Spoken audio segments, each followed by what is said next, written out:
Qu'y a-t-il dans la tête d'Alexandra Lucas, alias Alix Loca? Des tas de monstres bizarres, cancres sympathiques ou autres bestioles douces amères. Elle les dessine sans arrêt et un jour, elle a aussi décidé de leur donner la forme de bijoux ou d'autres objets insolites. Passionnée de dessin et de bricole depuis sa tendre enfance, Alexandra a d'abord suivi des études d'art appliqué, puis de design. J'ai fait un an de design et je me suis rendu compte que c'était pas ce qui me plaisait parce que je voulais vraiment fabriquer l'objet de A à Z. Direction alors l'école Olivier de Serres pour une formation en métal. Puis après un passage par les ateliers de Paris, Alexandra lance début 2015 sa marque Alix Loca. Bijoux singuliers, objets malicieux, l'imaginaire de la jeune créatrice est riche et détonnant. Quand j'étais plutôt au collège, je lisais beaucoup de mangas, donc il y avait un peu l'univers japonais avec des êtres un peu hybrides comme dans les films de Miyazaki. Et je me suis pas mal inspirée aussi, toujours je pense un peu inconsciemment, de l'univers des surréalistes, avec des objets un petit peu absurdes qui racontent des histoires et qui intriguent beaucoup, un peu façon objet de curiosité. C'est un concert de hard rock contenu dans une petite boîte.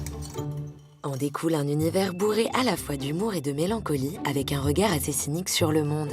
Et au détour de cet univers très particulier, rencontrez par exemple Alfred, Lucien ou Maurice. Mes personnages, je pense qu'ils me ressemblent quand même pas mal. Clairement, oui, ils sont assez introvertis et en même temps assez farfelus et aussi maladroits. Ces petits personnages ornent non seulement nos doigts ou nos coups, mais sont aussi là pour nous raconter des histoires. Pour les bijoux, j'ai vraiment créé des personnages avec une vraie histoire que j'ai racontée dans une petite BD pour que les gens eux-mêmes puissent avoir un début d'histoire à se raconter. Ça, c'est la petite histoire des deux bagues. Donc Lucien et Alfred qui adorent se faire des petits repas au restaurant, mais dès qu'ils ont fini de manger, ils n'ont plus grand-chose à se dire. Mais dans l'idée, j'aime bien plutôt créer des objets qui poussent les gens à eux-mêmes se raconter leurs histoires. Donc c'est des débuts de personnages et des embryons d'histoires.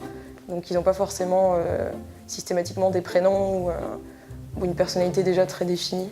Mais en tout cas, Alexandra ne cesse jamais d'inventer de nouvelles histoires quand elle dessine. Ce personnage que je viens d'inventer s'appelle Ismaël et il fait beaucoup la fête. Et du coup, là en fait il est au travail mais il regrette parce qu'il est un peu fatigué. Et voilà.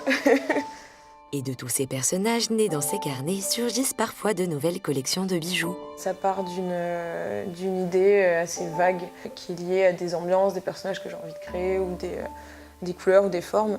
Là, ça faisait quelque temps que j'avais envie de travailler sur les écailles et que je développais une passion dévorante pour les sirènes. Donc je me suis dit que j'allais créer une collection sur ce thème-là.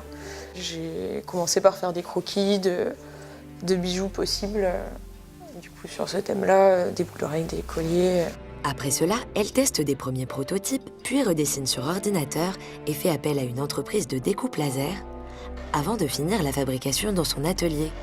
Car si tout part du dessin, pour elle, la dimension concrète et manuelle de l'atelier est tout aussi primordiale. Au cœur de sa démarche, le matériau métal et les techniques qu'il permet. Cette sculpture-là, je l'ai faite dans le cadre de mon diplôme. Je l'ai faite avec une technique qui est plutôt ancestrale, qui s'appelle la dinanderie. Donc je suis partie d'une feuille de métal plate et en fait c'est fait en une seule plaque de métal qui est martelée.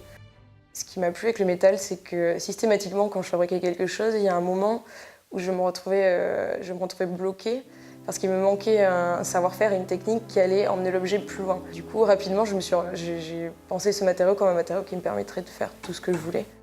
Il y a un côté hyper précieux aussi du métal qu'on peut rendre brillant, qu'on peut garder mat, qu'on peut patiner, on peut lui donner les couleurs qu'on veut un petit peu. Et surtout, c'est un matériau qui vieillit et qu'il est impossible de réellement figer. Mais tout cela n'est qu'un début. Alexandra aimerait bien développer son univers atypique sur plein d'autres supports, vêtements, accessoires, BD ou même dessins animés. On a hâte de voir ces drôles de bestioles peupler notre quotidien de mille et une façons.